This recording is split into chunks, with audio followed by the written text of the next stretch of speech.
Bapak sebagai Ketua Umum Penyelamat Demokrasi dan Reformasi, Bapak harus bertanggung jawab ini. Karena indeks persepsi korupsi kita anjlok, dan menurut para ahli dan menurut Transparansi Internasional, indeks persepsi korupsi berbanding lurus dengan indeks persepsi demokrasi. Betul sekali. Betul. Bapak punya bacaan seperti apa? Betul sekali. Kalau itu betul ya, berbanding lurus itu pasti itu. Ya. Ya. Namanya kalau persepsi demokrasi kita turun ya udah jelas. Namanya tidak ada pengawasan, tidak ada pengontrolan segala macam ya terhadap apa yang dilakukan oleh para elit segala macam, kan nggak ada yang kontrol. Sehingga dikatakan tadi sampai terjadi bahwa persepsi korupsi kita sampai turun ke nilai 34. Kalau orang memiliki persepsi yang buruk tentang keadaan Indonesia karena persepsi korupsinya itu buruk, itu pasti orang akan tidak berani untuk investasi di Indonesia. Investor tidak akan berani. Itulah namanya persepsi. Nah, persepsi ini jadi penting karena dia dianggap sebagai realitas. Orang bertindak, orang berperilaku, orang melakukan investasi itu bukan realitas fakta yang ada yang dijadikan indikator, tapi yang dibayangkan, yang dipikirkan, yang ada di benaknya. Kalau dia memikirkan karena indeksnya itu tadi persepsinya mengatakan bahwa ini buruk Indonesia ini, dia nggak akan berani.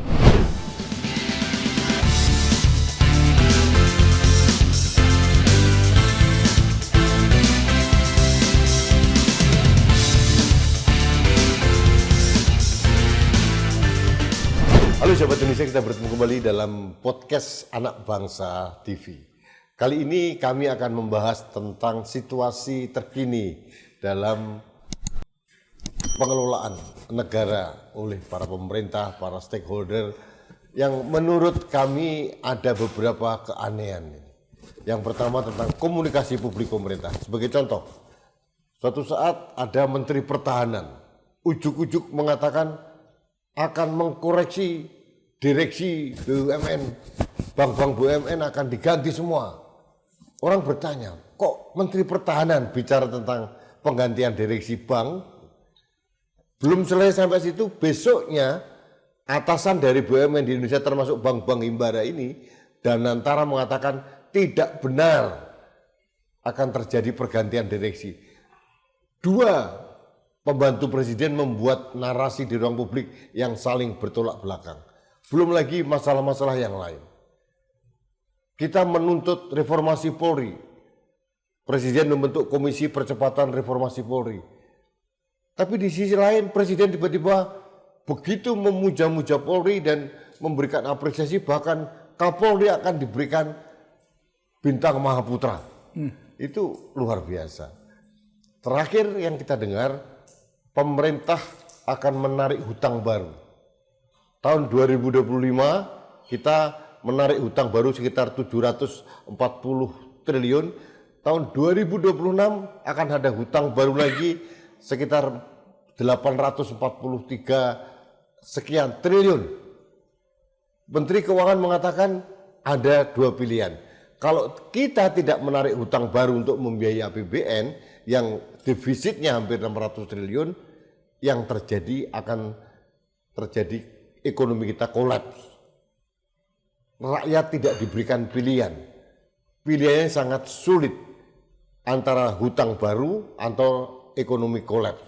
Pertanyaannya, begitu mudah para pengelola negara ini membuat kebijakan-kebijakan, termasuk MBG yang bermasalah. MBG dananya 334 triliun tahun 2026. Artinya satu hari MBG ini menyerap anggaran rakyat 1 triliun.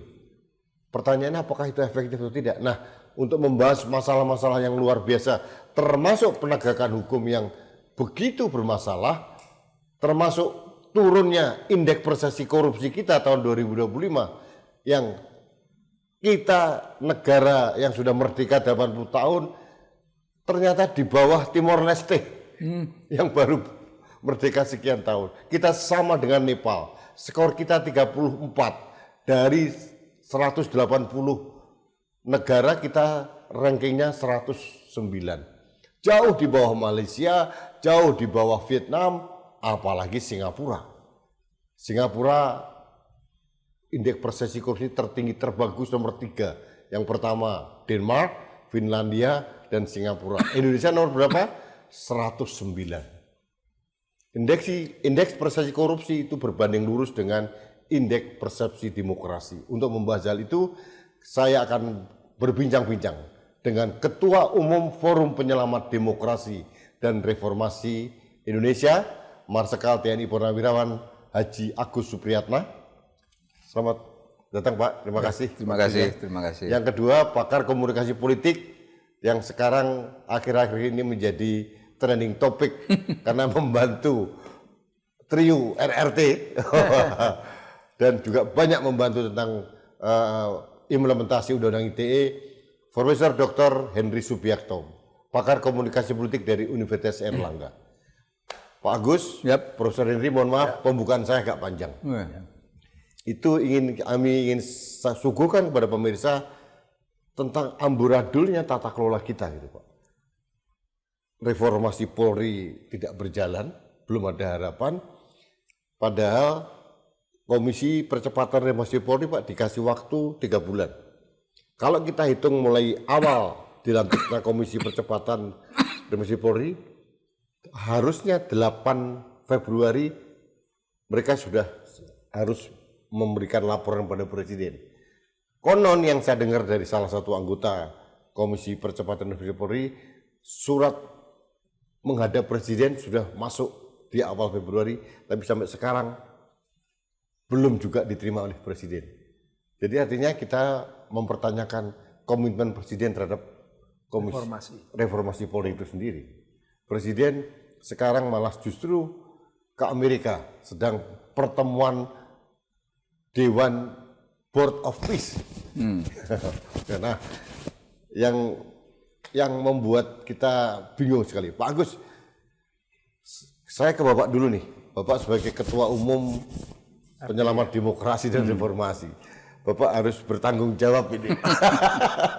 Karena indeks persepsi korupsi kita anjlok, dan menurut para ahli dan menurut Transparansi Internasional, indeks persepsi korupsi berbanding lurus dengan indeks persepsi demokrasi. Betul sekali. Betul. Bapak punya bacaan seperti apa? Betul sekali. Kalau itu betul ya, berbanding lurus itu pasti itu. Ya. Namanya kalau persepsi demokrasi kita turun ya udah jelas. Namanya tidak ada pengawasan, tidak ada pengontrolan segala macam ya terhadap apa yang dilakukan oleh para elit segala macam, kan nggak ada yang kontrol. Sehingga dikatakan tadi sampai terjadi bahwa persepsi korupsi kita sampai turun ke nilai 34. Kan gitu. Timor Leste Bapak. Ya, di bawah Timor Leste, apalagi di bawah Timor Leste. Tapi kan Nepal beda, ada revolusinya bagus. Karena ada triggernya Pak. Oh gitu. Mungkin kita belum ada trigger kali Pak. Nah itu yang pertama Pak. Yang kedua Pak, tadi Bapak sampaikan bahwa kenapa sampai terjadi bahwa pembantu-pembantu presiden berbeda menyampaikan segala sesuatu ya terhadap apa yang terjadi di pemerintahan. Yang satu mengatakan akan terjadi begini, yang satu bilang siapa bilang nggak ada, kan begitu Pak ya. Nah, terus apa yang disampaikan oleh Menteri Keuangan akan terjadi hanya 2 opsi tadi yang disampaikan, hanya 2 opsi. Kalau nggak ekonomi kita bangkrut, kalau kita nggak utang, kan gitu. Berarti kan pengelolaannya sebelumnya ini seperti apa? Kan itu yang harusnya dianalisanya seperti itu. Kenapa bisa terjadi seperti ini? Sampai-sampai terjadi kalau kita tidak utang, ekonomi kita akan bangkrut. Berarti kan sistem pengelolaannya sebelumnya seperti apa? Bapak, nah, itu sebagai catatan, akhir Desember 2025, hutang kita sudah menembus di atas 10.000 triliun. Bayangkan Pak. Kalau ditambah lagi berarti hampir 11.000 triliun. Itu baru hutang pemerintah. Belum swasta, belum BUMN. Nah, itu ya. Nah ini Pak, jadi kalau misalnya di sini harusnya dianalisa itu, oh terjadi seperti ini. Nah karena persepsi demokrasi kita turun, tidak ada keterbukaan, tidak pernah ada yang sampaikan kan pemerintahan. Harusnya disampaikan. Ini terjadi seperti ini, seperti rakyat tuh akhirnya tahu gitu. Terjadi gini karena pada tahun 2022 ke 2020 ini akan sudah mulai begini misalnya begitu loh. Kita membangun segala sesuatu hal dengan hutang, tetapi hasil dari pembangunan itu tidak menghasilkan apa-apa untuk bayar hutang misalnya gitu. Tapi ini kan tidak terungkap. Untuk MBG, Pak. Apa-apa saja lah, mau MBG juga. MBG tuh uangnya dari mana? Oke, uangnya ambil dari sini, dari ini kita potong orang ini atau apa segala macam. Sampaikan dengan jelas sehingga tahu kita itu gitu. Kalau seperti ini, yakin Pak, jangankan kita mau bangun ekonomi yang bagus, untuk bayar utang aja udah susah. Bayar utang aja susah. Sekarang Bapak bisa bayangkan. Ini pernah waktu itu kalau tidak salah kita sampaikan bahwa ada permasalahan untuk bayar utang kereta api cepat aja WUS. Oh iya, Bibi. Iya kan? Misalnya gitu. Karena rugi terus nih bayar utang. Apa yang disampaikan oleh Bapak Presiden kita? Ini tanggung jawab saya. Itu kata-kata tanggung jawab itu nggak sembarangan, Pak. Ini tanggung jawab pribadi atau tanggung jawab sebagai presiden. Kalau tanggung jawab presiden, jelas rakyat nggak setuju. Karena presiden itu adalah milik seluruh rakyat Indonesia. Dan ternyata Pak, kesimpulannya sekarang utang WUS yang 1,2 triliun setiap tahun itu dibayar dari APBN. Coba bisa Bapak Jadi, bayangkan. uang kita juga nih. Kalau dari APBN kan berarti utang dari rakyat, Pak. Padahal ini proyek swasta padahal. Nah, itu kan itu yang saya sampaikan, Pak. Jadi rakyat ini ya seperti orang yang memang bodoh atau apa dibiarkan terus gitu kan? Iya.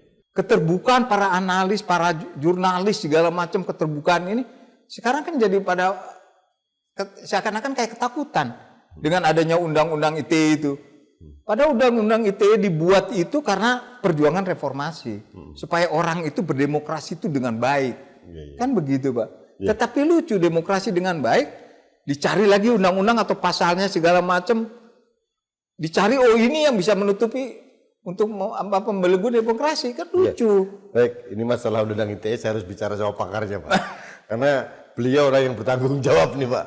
Karena salah satu orang yang menyiapkan dan sebagai aktor yang membuat undang-undang ITE waktu itu. Nah, Mas Henry, apa yang dikatakan oleh Pak Agus tadi, bagaimana komunikasi pembantu-pembantu presiden?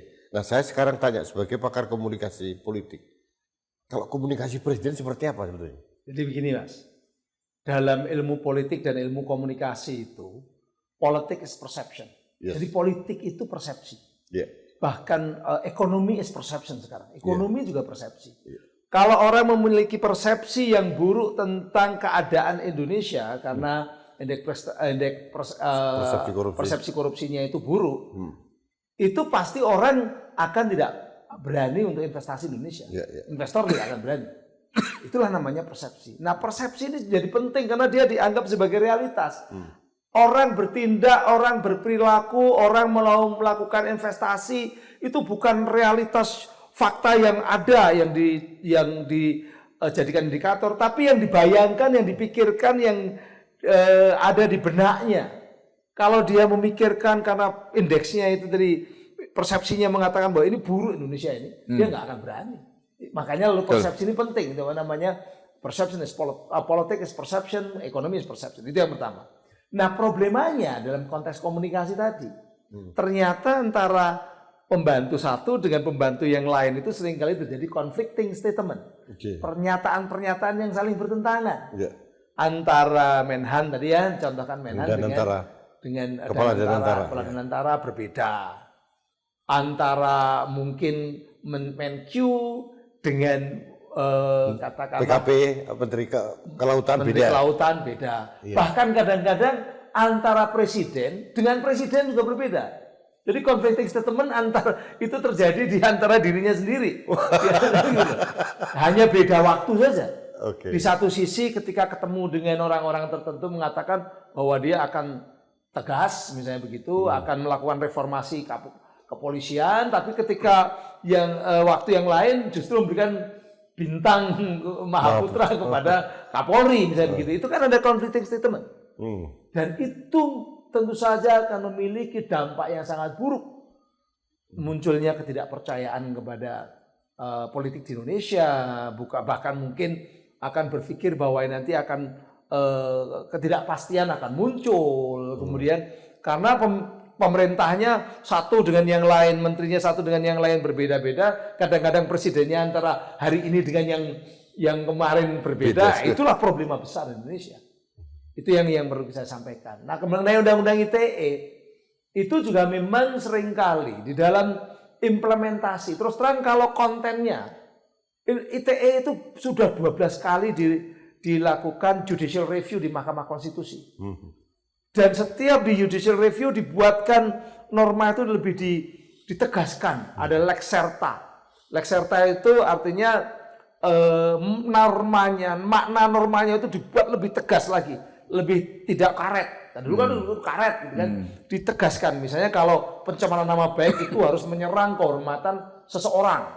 Jadi bukan mengevaluasi, bukan menilai, bukan katakanlah pendapat, tapi harus nuduh melakukan perbuatan tertentu dan perbuatan itu tidak dilakukan, dan yang dituduh harus seseorang, bukan presiden itu lembaga, bukan pemerintah, bukan organisasi. Jadi itu dibuat oleh MK, semakin baik lex sertanya dan lex scriptanya. Lex scripta itu bahasanya, kalimat-kalimatnya itu dipertegas.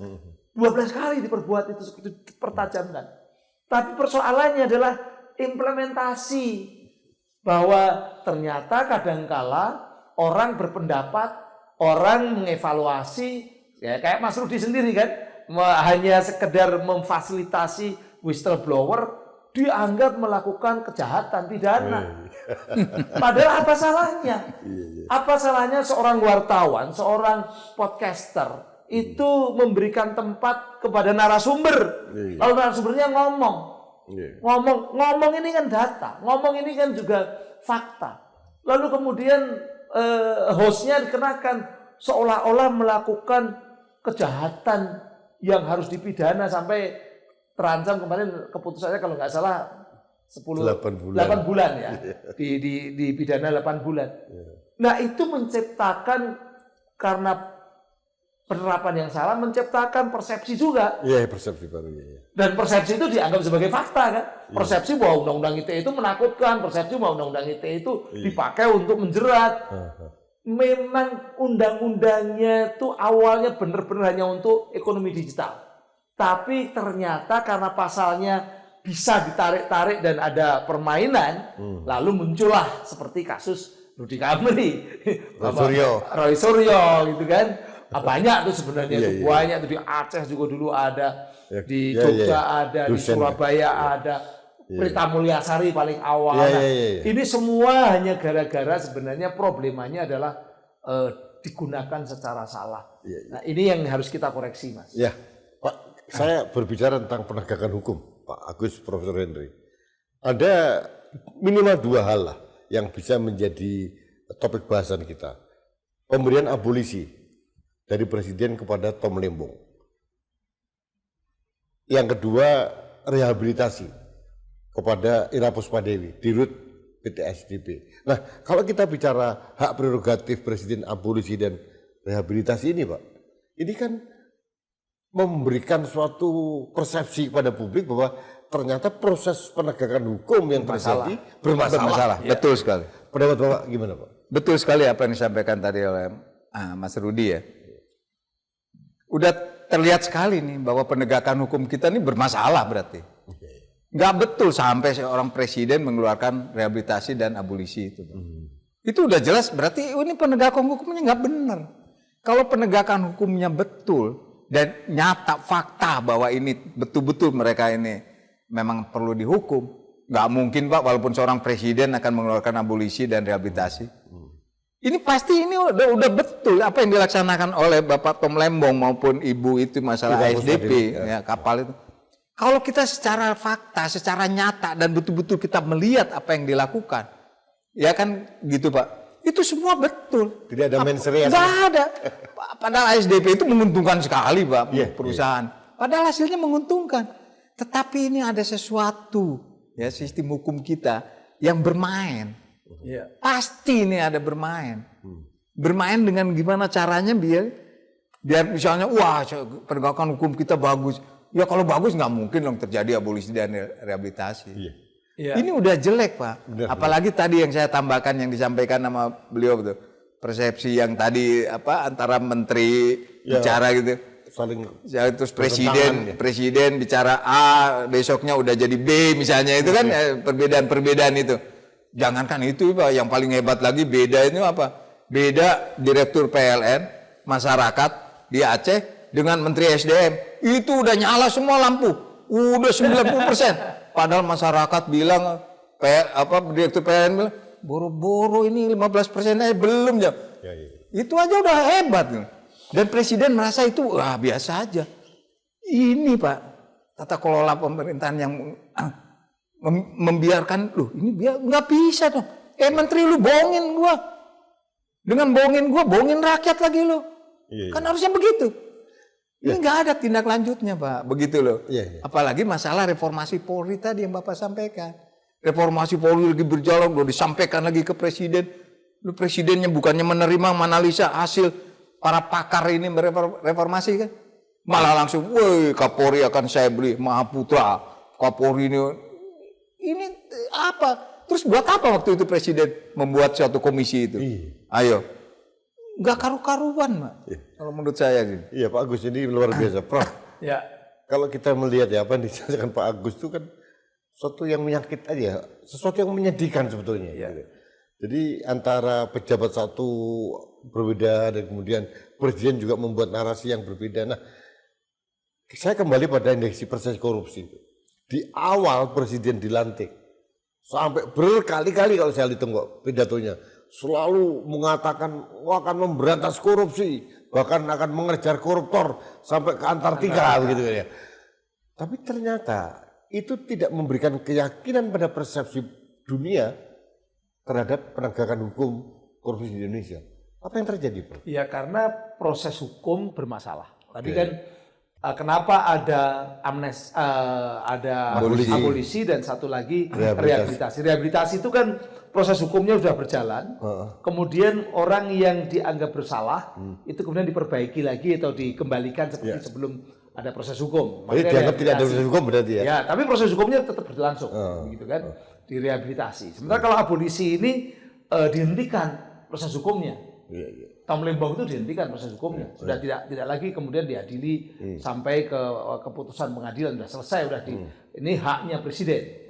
Nah kalau Bu Ira kan memang sudah diputuskan, tapi kemudian direhabilitasi. Ini terjadi persoalan dalam proses hukum, dan ini persoalan besar secara nasional. Kebetulan saja Tom Lembong itu jadi perhatian nasional, sehingga lalu mungkin ada kepentingan-kepentingan tertentu presiden memberikan abolisi kepada Tom Lembong. Mungkin ini terkait dengan bagaimana presiden ingin merangkul semua pihak, karena Tom Lembong ya kita harus tahu beliau simbol kedekatannya dengan Anies dan realitas politiknya Anies itu masih banyak kekuatan-kekuatan masyarakat yang mendukung dia, sehingga kalau dirangkul oleh presiden supaya presiden memiliki kekuatan lebih besar itu hal yang logis. Begitu pula Bu Ira. Bu Ira ini walaupun dia bukan politisi, dia memang orang alumni dari profesional ya, dari Brawijaya, kemudian kerja di perusahaan di Amerika, kemudian ditarik oleh Pak Dahlan Iskan jadi direktur ASDP. Ketika jadi direktur ini menguntungkan sekali ASDP, tapi tiba-tiba dikriminalkan. Ini kan problem penegak hukum sebenarnya. Nampaknya dikoreksi oleh presiden dengan rehabilitasi tadi. Nah, ada persoalan. Nah, ini persoalan hukum yang memang juga harus direformasi, mulai dari kepolisian. Tapi ternyata kan sampai sekarang kepolisian juga jalan di tempat, bahkan belum ada hasilnya. Belum ada hasilnya, tapi Kapolrinya udah akan melakukan perlawanan berdarah kalau sampai titik darah penghabisan. Kalau misalnya ditempatkan di bawah kementerian atau tidak langsung di bawah presiden. Artinya dia ada resistensi dengan kemungkinan-kemungkinan yang akan direkomendasikan oleh reformasi Polri, komite reformasi Polri. Itu yang kedua. Yang ketiga, ini persoalan tata kelola pemerintahan tadi. Bahwa ada conflicting statement, ada conflicting kebijakan, ada koordinasi yang buruk. Nah, sekarang persoalannya adalah presiden, makanya ada pertanyaan, ini presiden ini benar-benar berkuasa efektif nggak sih? Kenapa kok menteri yang berbeda-beda ini dibiarkan? Ini pertanyaan. Kalau ini dibiarkan, masyarakat akhirnya nggak percaya. Masyarakat akhirnya muncul ketidakpuasan. Nah, kalau ketidakpuasan itu bertumpuk-tumpuk, kemudian tadi disinggung bahwa indeks persepsi kita korupsinya sama dengan Nepal, jangan sampai kita ini sampai katakanlah muncul fenomena kayak Nepal. Itu nggak bagus, karena Nepal kan negara kecil, Indonesia kan negara besar.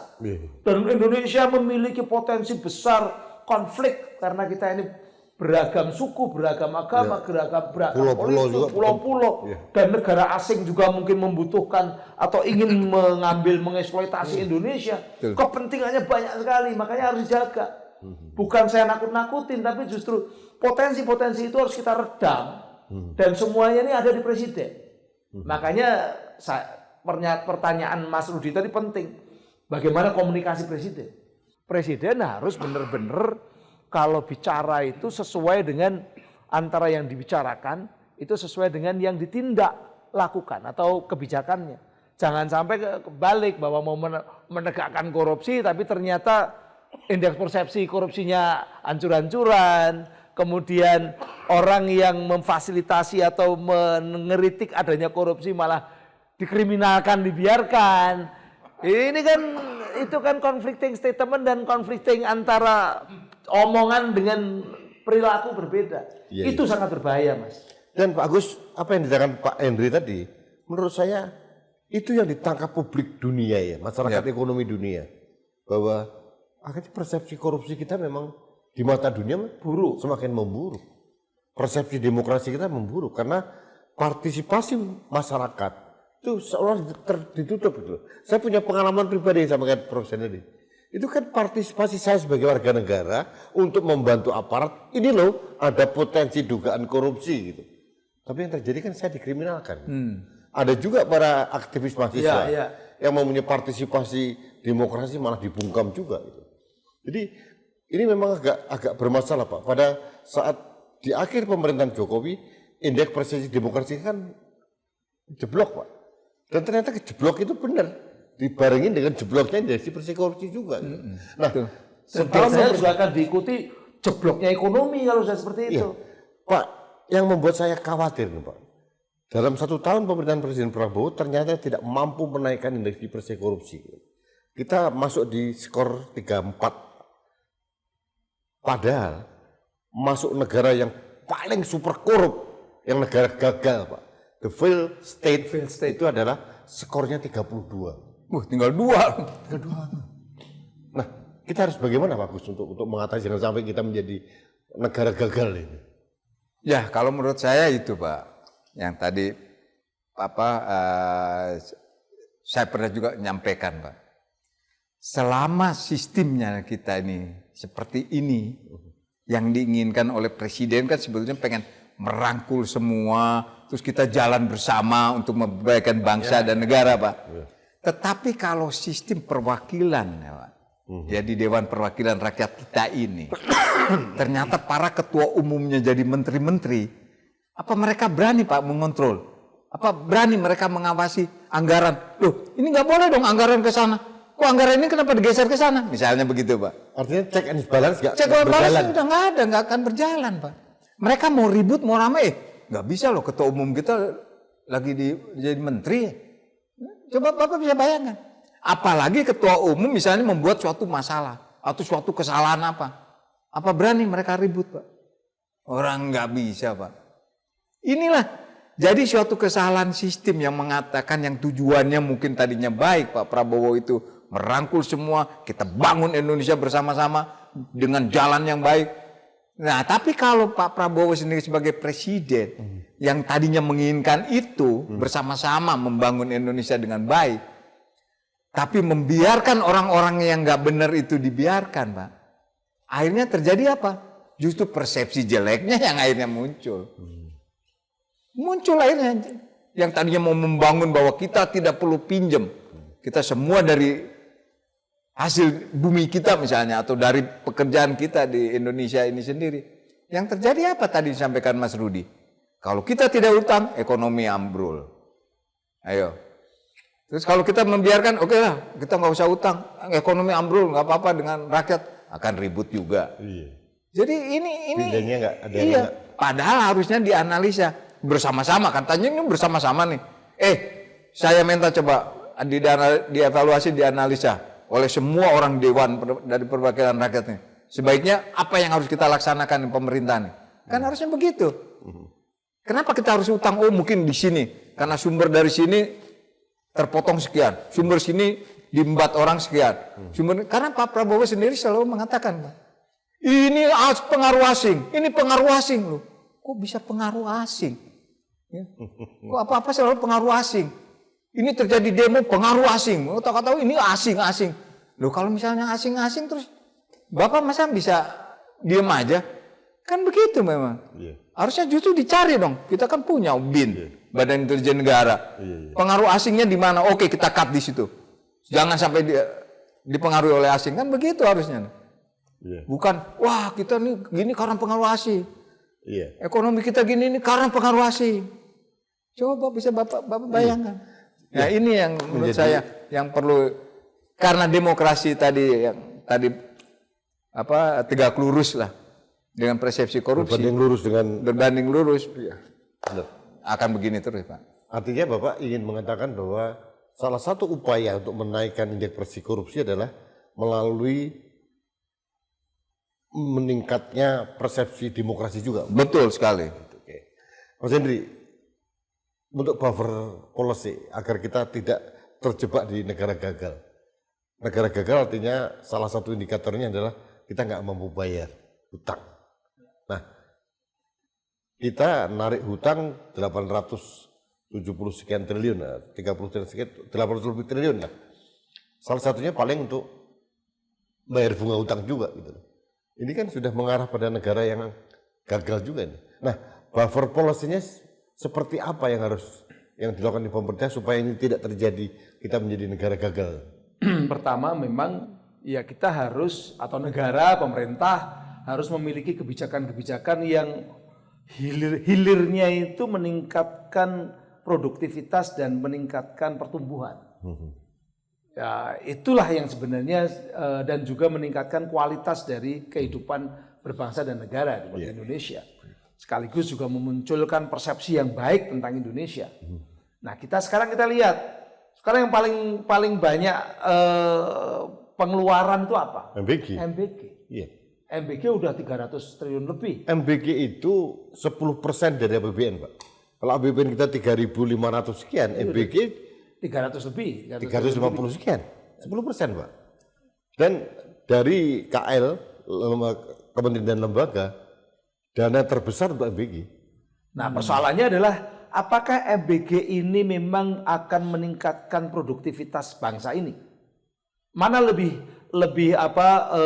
bermanfaat antara uang yang begitu besar itu untuk peningkatan kualitas pendidikan, kemudian juga katakanlah kemudahan insentif kepada dunia usaha sehingga lalu dunia usaha itu berkembang, dan sekaligus juga katakanlah indeks persepsi ya itu juga semakin baik supaya investor juga tidak enggan untuk datang, sekaligus juga katakanlah para pengusaha ini bukan hanya dari asing yang investornya takut masuk, tapi pengusaha di dalam negeri sendiri kan sekarang juga banyak yang enggan untuk menginvestasikan atau menggerakkan ekonomi dengan dana-dananya. Banyak yang wait and see, banyak yang nyimpen dolar, banyak yang nyimpen emas. Akhirnya yang terjadi kan seperti sekarang, mengalami kemandekan ekonomi, kesulitan di mana-mana kan. Coba harga emas sudah pernah sampai nembus 3 juta. 3 juta. Kemudian dolar kita kalau tidak diintervensi itu udah 17.000 lebih. Iya. Ini kan intervensi Bank Indonesia. Sehingga dolarnya sudah sampai 13 lebih. Nah, Singapura dolar bagaimana? Nah, ini kan indikator-indikator yang buruk. Sementara kita masih sibuk dengan MBG yang jumlahnya segitu besar. Itu pun juga sebenarnya MBG punya banyak masalah. Walaupun presidennya mengatakan 0, sekian, tapi kalau namanya nasib anak-anak sekolah itu keracunan, lalu kemudian mereka ada yang sampai trauma untuk tidak lagi mau makan dan sebagainya. Ini kan perlu evaluasi. Iya. Ada anomali Pak Agus, Pak Henry, bahwa tentang adanya MBG ini. Karena MBG dipaksakan harus ada, sehingga dia menyerap banyak bahan-bahan termasuk telur dan sebagainya. Akhirnya telur yang ada di satu daerah Pak, itu diserap untuk MBG. Yang terjadi, telur di pasaran Pak, yang dibeli masyarakat. Mahal. Mahal. Udah menjadi mahal, Betul. kemudian Betul. UKM-UKM-nya juga Mati. banyak yang mati karena MBG kan ternyata kan yang ngerjakan kan Iya. kadang-kadang ada yang dari kepolisian, ada yang dari Tentara. partai-partai politik kan Iya, begitu. iya. Tapi gimana dengan masyarakat? Iya. Itu nggak menggerakkan ekonomi. Ya, ini Akhirnya hanya elit yang dekat Iya, dengan kekuasaan yang memanfaatkan atau mendapatkan rezeki dari MBG. Sementara para penjual-penjual yang dulu diharapkan kantin-kantin sekolah, penjual Mati semua, Pak. itu malah mati gara-gara nggak ada yang jajan gitu loh. Iya. Itu yang makanya memunculkan problema baru. Dulu kan saya pernah sampaikan juga itu, Iya. Pak. Saya sampaikan bahwa daripada MBG, utamakan dulu kan kita merasakan sekolah itu. Kalau guru-gurunya itu semangat, ya kan guru-gurunya itu mantap ngajarin kita dengan baik segala macam. Justru guru-gurunya dulu yang Disejahterakan. diutamakan. Sejahterakan tuh guru-gurunya dulu. Betul. Karena untuk membuat anak-anak ini pinter, itu kan guru-gurunya.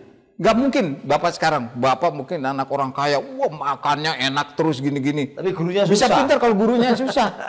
Gurunya nggak bisa, Pak. Utamakan justru gurunya. Dan Justru banyak masalah sekarang guru-guru honorer atau apa segala. betul. Dibiarin begitu Pak, aja, dan Pak. ada lagi yang membuat aneh Pak. Ini mungkin Bapak harus memberikan pendapat nih, Pak Agus dan Pak Henry.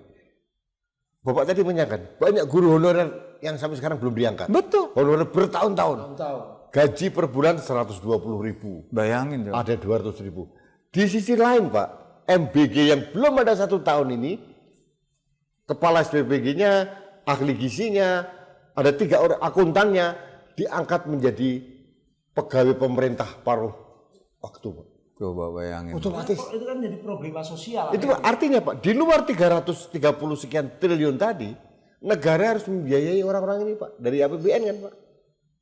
Padahal guru-guru yang lain belum diangkat, ribuan guru Pak, belum diangkat. Sekarang Bapak bisa bayangkan, dengan apalagi gajinya sebulan hanya segitu. 200.000 per bulan. Terus gimana semangatnya? Ya ngajarin anak-anak, pasti dia datang, pokoknya yang penting anak-anak gitu dia mau kasih semangat, padahal dia punya masalah di rumah, dapur atau apa segala macam. Nggak bisa, justru utamakan itu. Lebih baik mereka yang dinaikin semua gajinya, mereka semangat. Sehingga apa? Ngajarnya betul Pak pada murid-murid itu. Pak, saya ingat waktu setelah Jepang kalah perang, Hiroshima dibom, Nagasaki dibom. Yang ditanyakan oleh kaisar waktu itu, bukan tentara kita tinggal berapa, dokter tinggal berapa. Dia nanya, ada berapa guru yang tersisa? Nah, Itu Kaisar Hirohito itu. Hirohito. Artinya memang Kaisar Hirohito mengatakan bahwa pendidikan penting untuk membangun satu negara. Betul sekali. Melalui pendidikan. Gurunya dia dulu. Kita nggak belajar dari situ, kenapa Pak? Ya karena presiden nggak mendengarkan.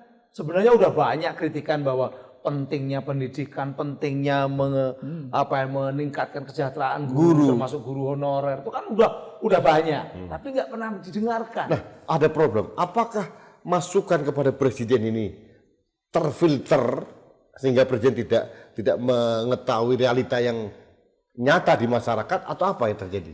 Bisa jadi Nah, yang khawatir justru itu. gitu kan. Tapi bisa juga ini karena apa? Terus terang MBG ini banyak dilihat oleh para analis maupun juga para pengamat ini lebih memiliki nilai politis dibandingkan dengan persoalan untuk masa depan bangsa. Politis jangka pendek. Jadi proyek populisme ini untuk politik. Untuk mereka-mereka yang makanya kan banyak ini orang-orang partai yang memegang MBG.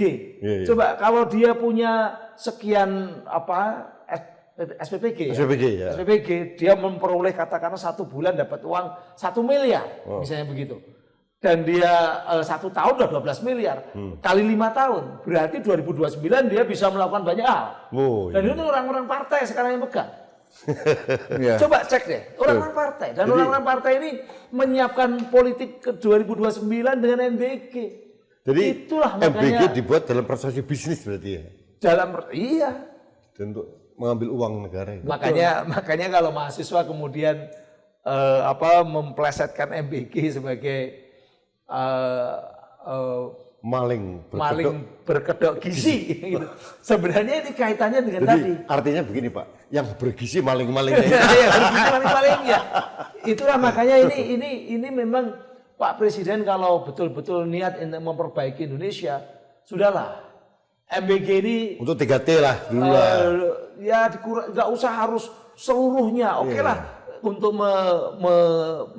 menyesuaikan dengan janji presiden karena waktu itu sudah terlanjur janji ada MBG tetap dilakukan, tapi untuk proyek pilot proyek aja. Untuk yang 3T lah, daerah Untuk 3T, 3T, untuk tempat-tempat yang memang membutuhkan, mereka yang memang miskin, yang memang kesulitan ekonomi, membutuhkan makan gratis tadi dibutuhkan. Tapi kalau untuk kota-kota besar, apalagi sekolah-sekolah swasta yang memang harganya memang udahlah itu harus karena agak lucu dievaluasi gitu. Satu porsi SBG itu alokasi dananya 15.000. Yang 2.000 untuk sewa tempat, 3.000 untuk personal dapur. Artinya sepertiga dari dana MBG itu dikuasai oleh pengusaha yang mempunyai. Pengusaha. Yang 10.000 untuk menunya. Itu pun kalau si vendornya belum ngambil lagi Pak. Dari 10.000 dikurangi lagi. Memang akhirnya memperkaya para vendor. Makanya kalau Pak Presiden khawatir nanti dikatakan janjinya nggak dilaksanakan, lakukan tetap MBG ada. Tapi yang hanya betul-betul yang bermanfaat. Iya. Karena ada beberapa orang yang bilang, ada orang bilang ini ada anak putus sekolah, nanti kita kasih MBG. Lansia kasih MBG. Orang bertanya begini, kalau putus sekolah dikasih sekolah dong. Iya, betul. Bukan dikasih makanan, dikasih gratis. Yang meninggal di NTT kemarin gara-gara tidak bisa bunuh diri itu kan bukan masalah makanannya, tapi masalah tidak bisa membeli buku. Pembiayaan. Iya. Itu loh. Makanya ini kan tidak bisa digeneralisasi. Iya. Itu yang penting gitu loh. Iya. Jangan sampai persepsi analis atau kata pengamat yang mengatakan, oh ini untuk kepentingan politik 2029. Itu nggak bisa disalahkan begitu ya? Itu tidak bisa disalahkan. Gitu. Itu persepsi publik begitu ya. Sekarang closing statement Pak, untuk melihat tata kelola yang belum tertata dengan baik ini. Harapan kita begitu tinggi kepada Presiden, tapi ternyata dalam realitasnya juga banyak hal yang harus kita berikan masukan itu. Apa yang ingin Bapak sampaikan? Kalau saya ingin sampaikan, Pak, satu aja sebetulnya.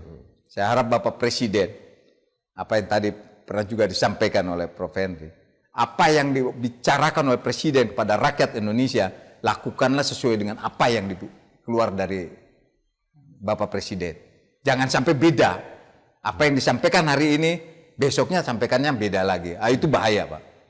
Bahaya untuk rakyat Indonesia. Jadi konsistensi narasi Presiden harus sesuai dengan aksi yang dilakukan. Betul sekali. Karena bahaya Pak.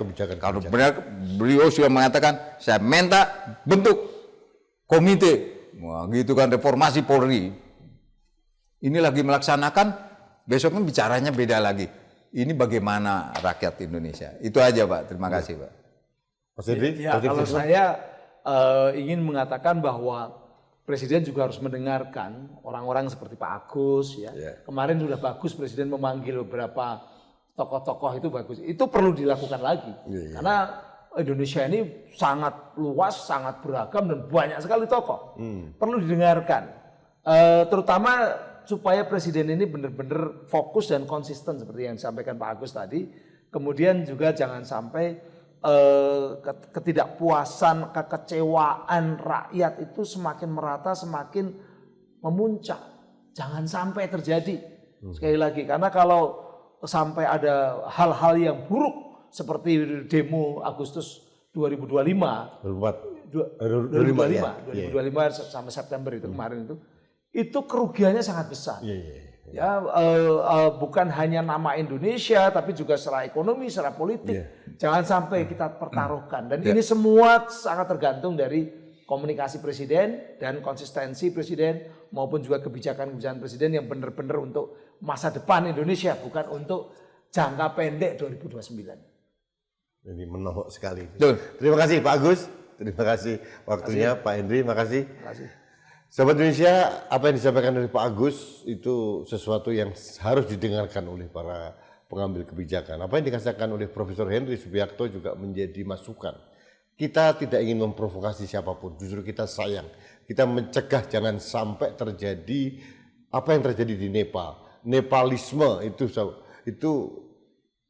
bukan tidak mungkin akan terjadi karena indeks persepsi korupsi kita sama dengan Nepal, tapi mudah-mudahan tidak terjadi seperti yang terjadi di Nepal. Kita mempunyai pengalaman buruk selama bulan Agustus Pak Henry. Tahun 2024 ada gerakan Garuda Biru, Indonesia Darurat. Karena kita marah kepada para elit politik yang ingin mengakali aturan demi kepentingan anaknya presiden waktu itu untuk menjadi gubernur, Kaisang. Itu terjadi 2024 Agustus. Agustus 2025 terjadi lagi demo besar-besaran. Kita melihat kelakuan para anggota dewan kita yang membuat kita marah. Nah, mudah-mudahan di Agustus nanti tidak terjadi lagi seperti itu. Semuanya berpulang kepada presiden. Presiden harus mendengarkan suara rakyat, memberikan policy kepada rakyat, bukan sekedar hanya untuk kepentingan elektabilitas atau populisme untuk 2029, tapi murni untuk kepentingan rakyat. Kalau murni kepentingan rakyat, Bapak tidak perlu membuat program populis, Pak. 2029 rakyat pasti akan memilih Anda kembali tanpa harus disuruh.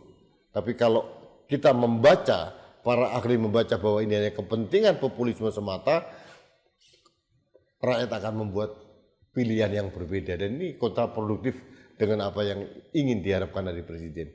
Mudah-mudahan masukan dari Profesor Henry Subiakto, Marskal TNI Purnawirawan Agus Supriyatna didengarkan oleh pemerintah sebagai bahan masukan tokoh-tokoh bangsa untuk membangun Indonesia yang jauh lebih baik daripada yang sekarang. Terima kasih, kita bertemu kembali pada Anak Bangsa Podcast selanjutnya. Sampai jumpa. Terima kasih. Oke, makasih.